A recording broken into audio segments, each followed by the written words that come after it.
I recently read that experts say a lot of the thoughts we have are intrusive thoughts. These are thoughts that are not even necessarily generated by our own psyche. Do you know what I felt when I read this?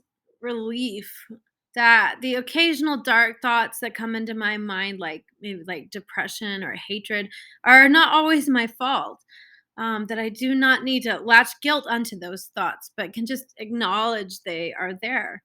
At the same time, if I tell you to think of the song Take On Me by Aha, you can listen to that song on the stage of your mind, right? So I'm just going to pause for a second and see if you can hear Take On Me. Can you hear it now? Take on me. Hopefully, yeah, you can hear that in your mind.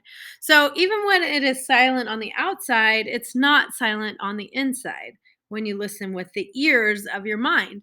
Now, I want you to simultaneously hear that song in the background while picturing a band playing in front of a McDonald's sign. Maybe you can imagine one girl with big bangs who's playing a big black and white checkered bass. And this is all happening in front of those golden arches, which is one of the most recognized symbols on the planet. So, this is happening within the eyes of your mind, which is one of the most familiar yet mysterious places on earth. So, if experts tell us that many of our thoughts are intrusive, but that exercise we just did proves that we choose our thoughts just as easily as we can choose an item on a menu, which of those ideas is true?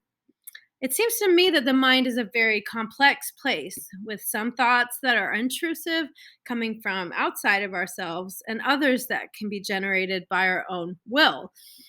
What if instead of feeling guilty about the thoughts that are invasive, we simply ask that deepest inner voice inside us to generate a new thought to combat the dark thought we just had? Let me repeat that. So, ask the deepest part inside of you, the one that I call the compassionate friend, the you that is you that is you, and ask that best part of you to generate a new, more beautiful thought to replace that intrusive thought. So, intrusive thoughts don't have to have power over us. They can come in, but we can choose to show them the way out.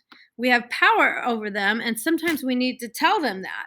When that dark thought comes in, just simply say, "You have no power here." Eric Nevin says it is important to curate your beliefs like a collection. Be intentional about what you allow to enter your collection and be judicious about eliminating pieces that are not valuable. May we all learn to curate our thoughts wisely.